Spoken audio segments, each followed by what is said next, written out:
Hi students, I'm Jeff, and today's reading topic is Handicaps and Disabilities. You can follow along using the link in the box below as I read the article, Disabled Hiring Quotas Faced by Federal Contractors. Proposed regulation would set 7% goal for disabled workers.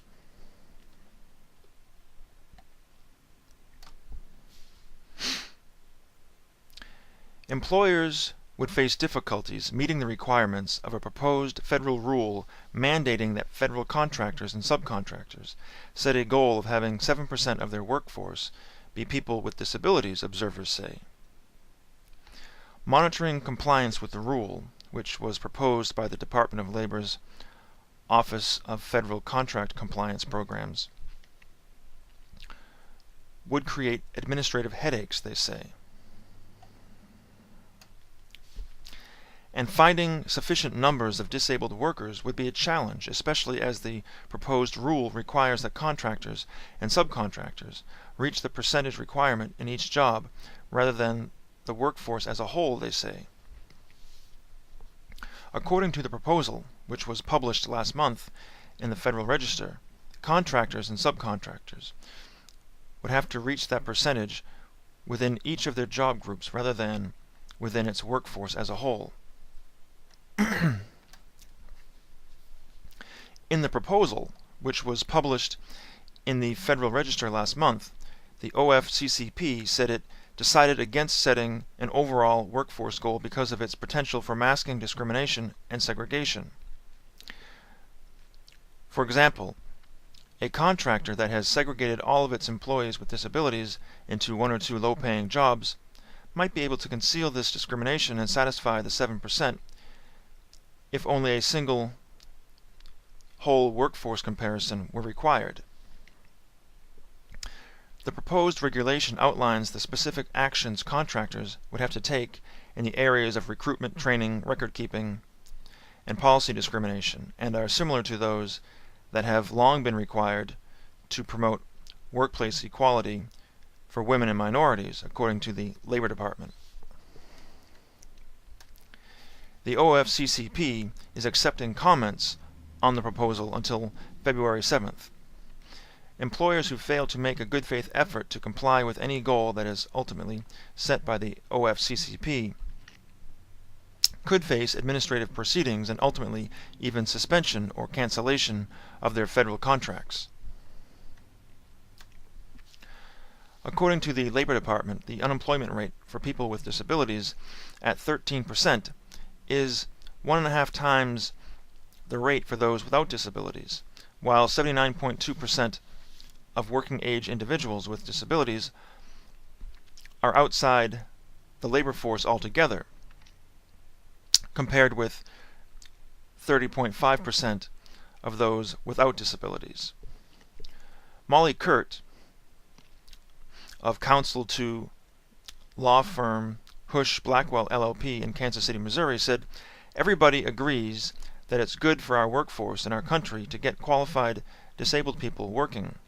But the bigger question is how to do that effectively and without imposing ineffective burdens on employers." Observers say one of the major challenges of the proposed rule would be finding applicants who self-identify as disabled, one of the requirements under the proposal. "Everybody is going to be trying to find disabled candidates," said Neil Dickinson, managing partner at Mount Pleasant, North Carolina-based consultant Hudson Mann Incorporated.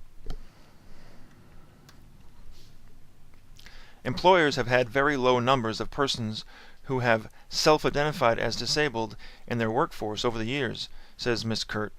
"Meeting that 7% goal would be a significant challenge in certain job categories, such as professionals, executives, and people with certain technical computer skills," she said.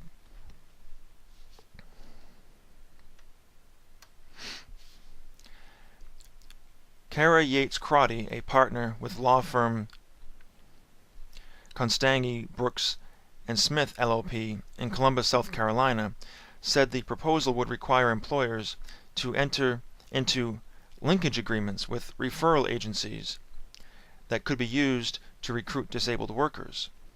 But finding these organizations, particularly in rural areas where these types of services are either not available or very difficult to find, would be a continuing challenge, she said. The proposal does not really address that, Ms. Crotty said. Ms. Kurt said the proposal also presents a lot of questions in the minds of employers in terms of surveying existing employees on an annual basis to seek disclosure of their disability status. The proposal would require voluntary identification by the workers, but employers have been conditioned for years not to ask about disabilities, so it would be a sea change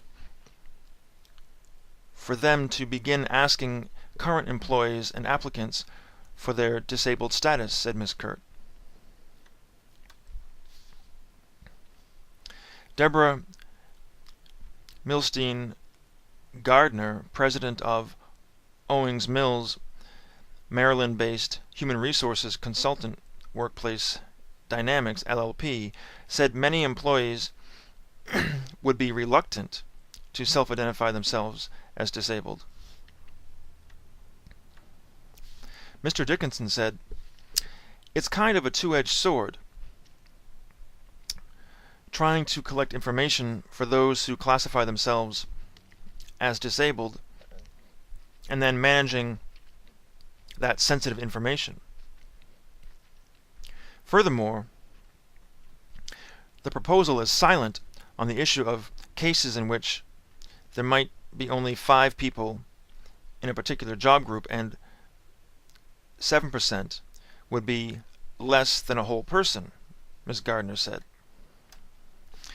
Administrative headaches also would result, say observers, who note employers would have to make annual reports on their efforts to reach the 7% goal. Edwin Hobson, a member of law firm Wyatt, Tarrant and Combs, LLP, in Louisville, Kentucky, said this would be an issue for large employers in particular. For large employers with thousands of employees, you're going to see some pushback on the proposal because it requires a lot of internal paperwork and it's not a one-time proposition.